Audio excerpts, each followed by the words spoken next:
Hi hello welcome to Indian knowledge university. ఈరోజు విద్య ఉద్యోగ సమాచారం చూసుకుంటే మనకు చాలా విషయాలు రావడం జరిగింది. అదేవిధంగా ఈ వీడియో చూస్తున్న వారు లైక్ చేయడం మాత్రం మర్చిపోద్దు. మీరు చేసే లైక్ వల్ల ఎడ్యుకేషన్ మరియు ఎంప్లాయ్మెంట్కి సంబంధించి ప్రతి ఇన్ఫర్మేషను అందరికీ చేరే ప్రయత్నం జరుగుతుంది. సో ప్రధానంగా మనం వివరాలు చూసుకుంటే ఉద్యోగాలు ఇస్తాం, అభివృద్ధి చేస్తామంటూ ప్రధానంగా అయితే వార్త చూసుకోవచ్చు.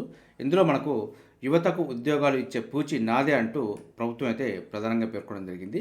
సో దీనికి సంబంధించి మరికొన్ని విషయాలు చూసుకుంటే గుజరాత్లో 55,000 ఉద్యోగాలు ఇచ్చారంటూ వార్త చూసుకోవచ్చు. ఇందులో ప్రధానంగా ఏదేని రాష్ట్రం ఒకే సంవత్సరంలో 55,000 ఉద్యోగాలకు సంబంధించి నియామకాలు చేపట్టిందంటూ ప్రభుత్వం అయితే ప్రశ్నించడం జరిగింది. సో ఇదైతే కొంత వాస్తవం అని చెప్పుకోవచ్చు. ఎందుకంటే ఒకే సంవత్సరంలో 55,000 ఉద్యోగాల వరకు నియామక పత్రాలు అయితే అందజేయడం జరిగింది. సో ఇదైతే ప్రభుత్వం కొంత నిరుద్యోగుల పట్ల సానుకూల దృక్పథం ఉందని చెప్పుకోవచ్చు. దీనికి సంబంధించి మరికొన్ని పాయింట్ చూసుకుంటే సంక్రాంతికి గ్రామానికో రెవెన్యూ అధికారి అంటూ మరొక వార్త చూసుకోవచ్చు. మనం గతంలో చెప్పుకున్నట్టుగానే మనకు త్వరలోనే విఆర్ఓకి సంబంధించి నోటిఫికేషన్ అయితే రాబోతుంది. సో మనకు రెవెన్యూ అధికారి అంటే విలేజ్ రెవెన్యూ అధికారికి సంబంధించి నోటిఫికేషన్ అయితే రావాల్సి ఉంది. కొన్ని పోస్టులను గతంలో చేసిన వారిని మాతృ సంస్థకు తీసుకొచ్చిన మరికొన్ని పోస్టులకు అయితే డైరెక్ట్ రిక్రూట్మెంట్ చేయడం జరుగుతుందంటూ కూడా మనకు పేర్కొనడం జరిగింది. సో దీనికి సంబంధించి మనం ఇదివరకే విధి విధానాలు కూడా చెప్పే ప్రయత్నం చేశాను. సో సంక్రాంతికి అయితే గ్రామాలకు రెవెన్యూ అధికారి రాబోతున్నారంటూ రెవెన్యూ శాఖ మంత్రి అయితే పేర్కొనడం జరిగింది. దీనికి సంబంధించి అయితే ఎవరైతే ప్రిపరేషన్లో ఉన్నారో వారైతే రెడీగా ఉండొచ్చు. దీనికి సంబంధించి నోటిఫికేషన్ ఏ క్షణమే దిగే అవకాశం ఉంది కాబట్టి సో నోటిఫికేషన్ వచ్చిన తర్వాత మనకు ప్రిపరేషన్కి అయితే టైం ఉండదు. సో కాబట్టి నోటిఫికేషన్ రావడానికంటే ముందే మీరు ప్రిపరేషన్ అయితే పూర్తి చేసుకునే ప్రయత్నం చేయండి. ప్రస్తుతం ఉన్న పోటీ ప్రపంచంలో మీరు సాధించాలంటే మాత్రం అడ్వాన్స్గా అయితే ఆలోచించే ప్రయత్నం చేయాలి. దీనికి సంబంధించి కూడా ప్రతి ఇన్ఫర్మేషన్ మన ఛానల్లో అయితే అందుబాటులో ఉంటుంది. సో ఒకసారి చూసుకొని ఫాలో చేసుకునే ప్రయత్నం చేయండి. అదేవిధంగా మరో పాయింట్ చూసుకుంటే జీడీఎస్ ఉద్యోగాలకు తెలంగాణ అభ్యర్థులనే తీసుకోవాలంటూ మరొక వార్త కూడా చూసుకోవచ్చు. 10th గ్రేడ్ పాయింట్ల కారణంగా ఎంపికలో అన్యాయం, పోస్టల్ శాఖ కార్యదర్శికి ఎంపీ రఘురామరెడ్డి వినతి అంటూ వార్త చూసుకోవచ్చు. దీనికి సంబంధించి చూసుకుంటే తెలంగాణలో గ్రామీణ డాక్ సేవక్ పోస్టల్ శాఖ ఉద్యోగులకు 95% తెలంగాణ రాష్ట్రంలోని స్థానిక అభ్యర్థులను ఎంపిక చేయాలంటూ ఖమ్మం ఎంపీ అయితే పేర్కొనడం జరిగింది. ఈ మేరకు ఢిల్లీలోని పోస్టల్ శాఖ ప్రధాన కార్యాలయంలో కార్యదర్శి వందితా కౌల్కు వినతి పత్రం అందజేశారంటూ వార్త చూసుకోవచ్చు. 10వ తరగతిలో గ్రేడ్ పాయింట్ల వల్ల జరుగుతున్న నష్టాన్ని వివరించారు. తెలంగాణ సర్కిల్లో ఖాళీగా ఉన్న పోస్టుల భర్తీకి అనుసరించాల్సిన విధి విధానాలపై పలు సూచనలు చేశారంటూ ఇవ్వడం జరిగింది. 10th గ్రేడింగ్ కాకుండా మార్కులు ఇస్తున్న ఇతర రాష్ట్రాల వారికి ఆ పోస్టులు దక్కుతున్నాయంటూ వివరించడం జరిగింది. పునఃపరిశీలన చేసి తెలంగాణ రాష్ట్రంలోని అర్హులందరికీ 95% తపాలా శాఖలో ఉద్యోగాలు లభించేలా చూడాలంటే వారు విన్నవించడం జరిగింది.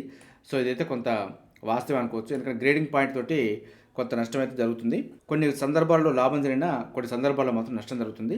సో దీనిపైన పోస్టల్ శాఖ కూడా ఆలోచించే ప్రయత్నం చేయాలి. దీనికి సంబంధించి ఏదైనా అప్డేట్ వస్తే మీకు అందించే ప్రయత్నం చేస్తాను. అదేవిధంగా నల్సార్ దూర విద్యా కోర్సులపై నిషేధం అంటూ వార్త చూసుకోవచ్చు. 2024-25లో ఎవరూ చేరొద్దంటూ యూజీసీ హెచ్చరిక అంటూ వార్త అయితే ఇవ్వడం జరిగింది. నల్సార్ విశ్వవిద్యాలయం ఆన్లైన్ దూర విద్యా కోర్సులపై యూజీసీ అయితే నిషేధం విధించింది. ప్రస్తుత విద్యా సంవత్సరం అంటే 2024-25లో ఆ వర్సిటీ అందించే ఓపెన్ అండ్ డిస్టెన్స్ లెర్నింగ్ కోర్సులో ఎవరూ చేరొద్దంటూ హెచ్చరించింది. నల్సార్ వర్సిటీ కొన్నేళ్లుగా ఆన్లైన్ దూర విద్యలో పలు కోర్సులను అందిస్తుంది. ఎంతోమంది ప్రభుత్వ ప్రైవేటు ఉద్యోగులతో పాటు ఇతరులు ఆ కోర్సులో చేరి చదువుకున్నారు. అయితే వర్సిటీ యూజీసీ నిబంధనలను పాటించకపోవడం, ఆ సంస్థ లేవనెత్తిన ప్రశ్నలకు సరైన సమాధానం చెప్పలేకపోవడంతో ప్రస్తుత విద్యా సంవత్సరం ఆ కోర్సులపై ఏడాది పాటు నిషేధం విధించినట్టు తెలుస్తుంది. సో నిషేధం ముగిసిన తర్వాత మళ్ళీ దరఖాస్తు చేసుకోవచ్చు అంటూ యూజీసీ అయితే పేర్కొనడం జరిగింది. సో కాబట్టి ఈ సంవత్సరం మాత్రం డిస్టెన్స్లో అయితే నల్సార్ యూనివర్సిటీకి సంబంధించి కోర్సులో జాయిన్ కావద్దంటూ యూజీసీ హెచ్చరించింది. సో ఒకవేళ జాయిన్ అయినా కూడా కోర్సు అయితే వ్యాలిడ్గా పరిగణించబడదు.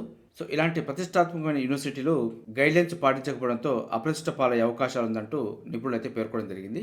సో దీనిపైన మీకు ఏదైనా ఇన్ఫర్మేషన్ కావాలనుకున్నా కూడా నాకు కామెంట్ చేస్తే దానిపైన వివరణ ఇచ్చే ప్రయత్నం చేస్తాను. అదేవిధంగా ఉద్యోగం కోసం యుద్ధాన్ని లెక్క చేయక అంటూ వార్త అయితే ఇవ్వడం జరిగింది.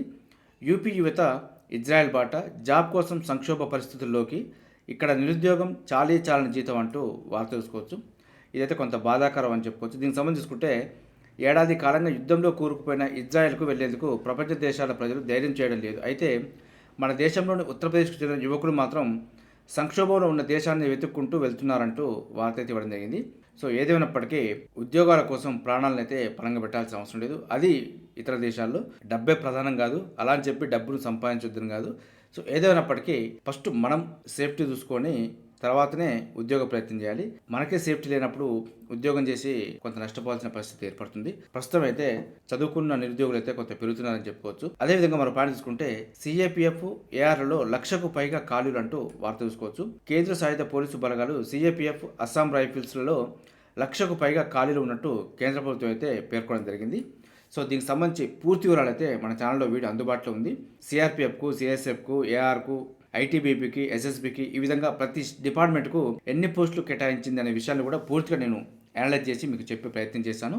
ఒకసారి చూసుకొని ఫాలో చేసుకునే ప్రయత్నం చేయండి. దీనికి సంబంధించి 1,00,000 ఉద్యోగాలకు సంబంధించి నోటిఫికేషన్ రాబోతుంది. ఇది యూపీఎస్సీ మరియు ఎస్ఎస్సీ అయితే కండక్ట్ చేస్తుంది. దీనికి సంబంధించిన పూర్తి వివరాలు అయితే మన ఛానల్ అందుబాటులో ఉన్నాయి. ఒకసారి చూసుకోండి. దీనికి సంబంధించిన ప్రతి ఇన్ఫర్మేషన్ అందించే ప్రయత్నం చేస్తాను. అదేవిధంగా రిటైర్మెంట్ వయసును పెంచే యోచన లేదు అంటూ కేంద్ర ప్రభుత్వం స్పష్టీకరణ. ఇదైతే గుడ్ న్యూస్ అని చెప్పుకోవచ్చు. సో రిటైర్మెంట్ వయసు పెంచడం కారణంగా నిరుద్యోగ రేట్ అయితే పెరిగే అవకాశం ఉంది. సో కాబట్టి దీనిపైన చర్య తీసుకోవడం లేదంటూ ప్రభుత్వం అయితే సమాధానం చెప్పడం జరిగింది. అదేవిధంగా మరో పాయింట్ తీసుకుంటే డిఈ సెట్ ధృవీకరణ పత్రాల పరిశీలన అంటూ వార్త అయితే జరిగింది. డిఈ సెట్ 2024లో ఉత్తీర్ణులై ధృవపత్రాల పరిశీలన చేయించుకుని వారు ధృవపత్రాలు చేయించుకోవాలంటూ రాష్ట్ర వ్యాప్తంగా అయితే సంబంధిత డైట్ కార్డులు లేదా అఫీషియల్ వెబ్సైట్ DESET.cdsc.telangana.gov అనే అఫీషియల్ వెబ్సైట్లో మరిన్ని వివరాలు తెలుసుకొని అటెండ్ అయ్యే ప్రయత్నం చేయాలంటూ వార్త తెలుసుకోవచ్చు. అదేవిధంగా రాష్ట్రంలో మరో 2 కొత్త ఆర్టీసీ డిపోలు, అదేవిధంగా త్వరలో నూతన ఉద్యోగాలు, బస్సు కొనుగోలు అంటూ వార్త అయితే జరిగింది. సో మనకు రవాణా శాఖ అయితే కొంత లాభాల్లో ఉంది కాబట్టి ఖచ్చితంగా మనకు త్వరలోనే నూతన ఉద్యోగాలకు సంబంధించి నోటిఫికేషన్ అయితే రాబోతుంది. సో మనం గత 6 నెలల నుంచి చూసుకుంటే ఆర్టీసీ సంబంధించి నోటిఫికేషన్ రాబోతుందంటూ ఇవ్వడం జరిగింది. సో మనకు త్వరలోనే ఆర్టీసీ నుంచి కొత్త నోటిఫికేషన్ అయితే రాబోతుంది. దీనికి సంబంధించి ఏదైనా అప్డేట్ రాగానే మీకు అప్డేట్ చేసే ప్రయత్నం చేస్తాను. అదేవిధంగా మన పాయింట్ తీసుకుంటే నేడు టీజీపీఎస్సీ చైర్మన్గా బుర్రా వెంకటేశం బాధ్యతల స్వీకరణ అంటూ వార్త చూసుకోవచ్చు. తెలంగాణ పబ్లిక్ సర్వీస్ కమిషన్ చైర్మన్గా బుర్రా వెంకటేశం గురువారం బాధ్యతలు స్వీకరించనున్నారంటూ ఇవ్వడం జరిగింది. ఐఏఎస్కు బుర్రా వెంకటేశం చేసిన రాజీనామాను ప్రభుత్వ ప్రధాన కార్యదర్శి శాంతికుమారి బుధవారం ఆమోదించారంటూ ఇవ్వడం జరిగింది. సో దీని కారణంగా మనకు టీజీపీఎస్సీ చైర్మన్గా ఈరోజు బాధ్యతలు చేపట్టబోతున్నారు. 2030 ఏప్రిల్ వరకు టీజీపీఎస్సీ చైర్మన్గా కొనసాగనున్నారంటూ ఇవ్వడం జరిగింది. ఇప్పటి వరకు చైర్మన్గా ఉన్న మహేందర్ రెడ్డి ఈ నెల 3న పదవీకాలం ముగిసింది. సో కొత్త చైర్మన్ ఈ రోజు నుంచి అమల్లోకి రాబోతుంది. సో కొత్త చైర్మన్ కొత్త నోటిఫికేషన్ వచ్చే అవకాశం ఉంది కాబట్టి నిరుద్యోగ యువత దానికి అనుగుణంగా ప్రిపరేషన్ కొనసాగించే ప్రయత్నం చేయండి. అదేవిధంగా జేఈ అడ్వాన్స్డ్ తర్వాతే ఈఏపీ సెట్ అంటూ వార్త చూసుకోవచ్చు. ఉన్నత విద్యామండలికి టీసీఎస్ సూచన. ఏప్రిల్లో సెట్ నిర్వహణ సరికాదంటూ వెల్లడి. 2025 మే 18న జేఈ అడ్వాన్స్డ్ పరీక్ష. అంతకుముందే ఈఏపీ సెట్ నిర్వహిస్తే సమస్యలే, విద్యార్థుల్లో గందరగోళం ఏర్పడుతుందంటూ వార్త ఇవ్వడం జరిగింది. సో మనకు మే 18 తర్వాతే ఈఏపీ సెట్కు సంబంధించి నిర్వహణ అయితే చేసే అవకాశం ఉంది. సో మనకు గతంలో లాగా కాకుండా ఈసారి ఏప్రిల్లో నిర్వహించాలంటూ ఉన్నత విద్యామండలి అయితే కొంచెం ఆలోచన మీద చేయడం జరిగింది. దీనికి సంబంధించి టీసీఎస్ అయితే వద్దు అని చెప్పి పేర్కొనడం జరిగింది. సో దీనికి సంబంధించి ఏదైనా అప్డేట్ రాగానే మీకు అందించే ప్రయత్నం చేస్తాను. 99% అయితే జేఈ అడ్వాన్స్డ్ తర్వాతే మనకు ఈఏపీ సెట్కి సంబంధించి ముందడుగు అయితే పడే అవకాశం ఉంది. సో గతంలో లాగే కొనసాగే అవకాశం ఉంది. దీనికి సంబంధించి అప్డేట్ రాగానే మీకు అందించే ప్రయత్నం చేస్తాను. అదేవిధంగా బిజినెస్ మేనేజ్మెంట్ కోర్సులో ప్రవేశానికి జాతీయ స్థాయిలో ఎన్నో పరీక్షలు నిర్వహిస్తున్నారు. నేషనల్ టెస్టింగ్ ఏజెన్సీ నిర్వహించే common management admission test CMAT వాటిలో ఒకటి. ఇటీవలే ప్రకటన అయితే దీనికి సంబంధించి వెలువడడం జరిగింది. ఈ పరీక్ష స్కోరుతో దేశవ్యాప్తంగా 1000 సంస్థలు MBA మరియు PGDBA కోర్సులో ప్రవేశానికి అయితే దరఖాస్తు చేసుకోవచ్చు. ఆన్లైన్ దరఖాస్తుకు చివరి తేదీ డిసెంబర్ 13 రాత్రి 9:50 వరకు అయితే అవకాశం ఉంది. సో దీనికి సంబంధించి ఇంట్రెస్ట్ ఉన్న వారు ఒకసారి చూసుకునే ప్రయత్నం చేయండి. మరింత సమాచారం కోసం అయితే NTA.ac.in అఫీషియల్ వెబ్సైట్లో చెక్ చేసుకోవచ్చు. అదేవిధంగా ఐఐటి కొలువుల్లో జోష్ అంటూ ప్రధానంగా మరో వార్త కూడా రావడం జరిగింది. దేశంలో అత్యున్నత విద్యకు కేర్ ఆఫ్ అడ్రస్ అయిన ఐఐటీలు క్యాంపస్ ప్లేస్మెంట్స్ అదరగొడుతున్నాయంటూ వార్త అయితే ఇవ్వడం జరిగింది. ఈసారి ఐఐటి మద్రాస్, ఐఐటి ఖరగ్పూర్లకు చెందిన విద్యార్థులు అత్యధిక ప్యాకేజీలు సొంతం చేసుకున్నారు. ఐఐటి మద్రాస్ విద్యార్థికి 4.3 కోట్ల వార్షిక వేతన ప్యాకేజీ లభించింది.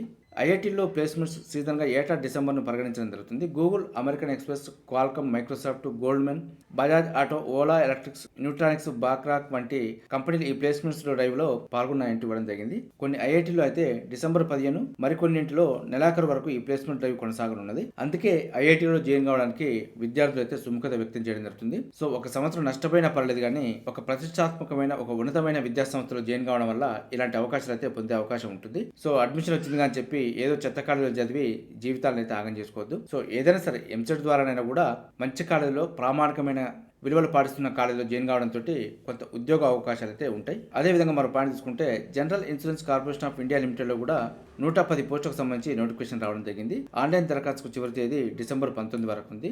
దీనికైతే ఏదైనా డిగ్రీ వాళ్ళు అప్లై చేసుకోవచ్చు. అదేవిధంగా సిఎస్ఆర్ సెంట్రల్ ఎలక్ట్రోకెమికల్ రీసెర్చ్ ఇన్స్టిట్యూట్లో కూడా 28 పోస్టులకు సంబంధించి నోటిఫికేషన్ వచ్చింది. ఆన్లైన్ దరఖాస్తుకు చివరి తేదీ డిసెంబర్ 31 వరకు ఉంది. ముంబై పోర్ట్లో 23 పోస్టులకు సంబంధించి నోటిఫికేషన్ రావడం జరిగింది. ఆఫ్లైన్లో దరఖాస్తు చేసుకోవాల్సి ఉంటుంది. ఆఫ్లైన్లో దరఖాస్తుకు చివరి తేదీ డిసెంబర్ 31 వరకు ఉంది. అదేవిధంగా వైజాగ్ నేవల్ డాక్యార్డ్లో కూడా 275 అప్రెంటిస్లకు సంబంధించి నోటిఫికేషన్ రావడం జరిగింది. దీనికి ట్రైనింగ్ అయితే 1 year వరకు ఉంటుంది. క్వాలిఫికేషన్ చూసుకుంటే 10th పాటు సంబంధిత ఐటీఐలో ఉత్తీర్ణత ఉండాలంటూ మనకు పేర్కొనడం జరిగింది. ఆన్లైన్ దరఖాస్తుకు చివరి తేదీ 2025 జనవరి 2 వరకు ఉంది. మరింత సమాచారం కోసం అయితే indiannavy.nic.in అఫీషియల్ వెబ్సైట్లో చెక్ చేసుకోవచ్చు. అదేవిధంగా వైఎస్ఆర్ హార్టికల్చర్ యూనివర్సిటీలో పీజీ మరియు పిహెచ్డీలో ప్రవేశాలకు సంబంధించి కూడా నోటిఫికేషన్ రావడం జరిగింది.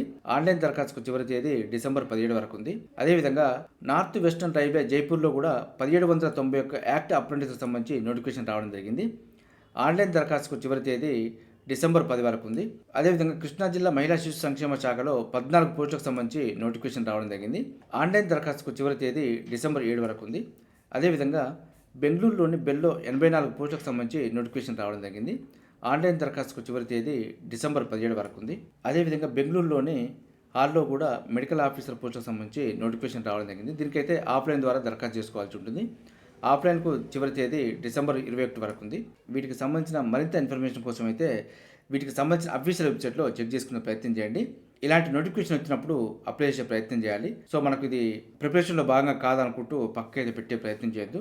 సో ఏ నోటిఫికేషన్లో ఏ జాబ్ వచ్చే అవకాశం ఉందో కాబట్టి మీరు ప్రిపరేషన్లో ఉన్నప్పుడు ప్రతి నోటిఫికేషన్ అప్లై చేసే ప్రయత్నం చేయాలి. అదేవిధంగా మరో పాయింట్ తీసుకుంటే ట్రాఫిక్ అసిస్టెంట్స్గా ట్రాన్స్జెండర్స్ అంటూ వార్త అయితే ఇవ్వడం ఫిజికల్ ఈవెంట్స్ ద్వారా ఎంపిక 44 మంది సెలెక్టు రోల్ మోడల్గా నిలవాలంటూ సివి ఆనంద్ ప్రకటన అంటూ వార్త అయితే ఇవ్వడం హైదరాబాద్ ట్రాఫిక్ అసిస్టెంట్స్గా 44 మంది ట్రాన్స్జెండర్లు ఎంపికయ్యారంటూ వార్త అయితే ఇవ్వడం బుధవారం గోషామాల్ పోలీస్ గ్రౌండ్స్లో ఫిజికల్ ఈవెంట్స్ నిర్వహించడం జరిగింది. ఇందుకు 18 నుంచి 40 సంవత్సరాల మధ్య వయసున్న 58 మంది ట్రాన్స్జెండర్లు హాజరయ్యారు. వీటికి ఎత్తు 165 సెంటీమీటర్లు, ఎస్టీలు అయితే 160 సెంటీమీటర్లు, 800 మీటర్ల running, long jump, shot put వంటి పరీక్షలు నిర్వహించడం జరిగింది. ఇందులో మొత్తం 44 మందిని అయితే ఎంపిక చేయడం జరిగింది. సో ఈ విధంగా అయితే ట్రాఫిక్ అసిస్టెంట్స్గా ట్రాన్స్జెండర్స్ని నియమించడం జరిగింది. చూసారుగా ఇది ఈరోజు సంబంధించి విద్యా ఉద్యోగ సమాచారం. ఇదే విధంగా మన ఛానల్లో ప్రతిరోజు మార్నింగ్ అయితే రావడం జరుగుతుంది. వీటితో పాటు అడ్మిషన్ నోటిఫికేషన్స్ మరియు రిక్రూట్మెంట్ నోటిఫికేషన్ సంబంధించి ఎప్పటికప్పుడు అప్డేట్ సమాచారం అయితే మీకు అందించే ప్రయత్నం చేస్తున్నాను. మన ఛానల్ చూస్తున్న వారు సబ్స్క్రైబ్ చేసుకొని ఫాలో అవుతూ ఉండండి. ఈ వీడియో నచ్చితే లైక్ చేయండి, షేర్ చేయండి, సబ్స్క్రైబ్ చేసుకోవడం మాత్రం మర్చిపోద్దు. Have a nice day.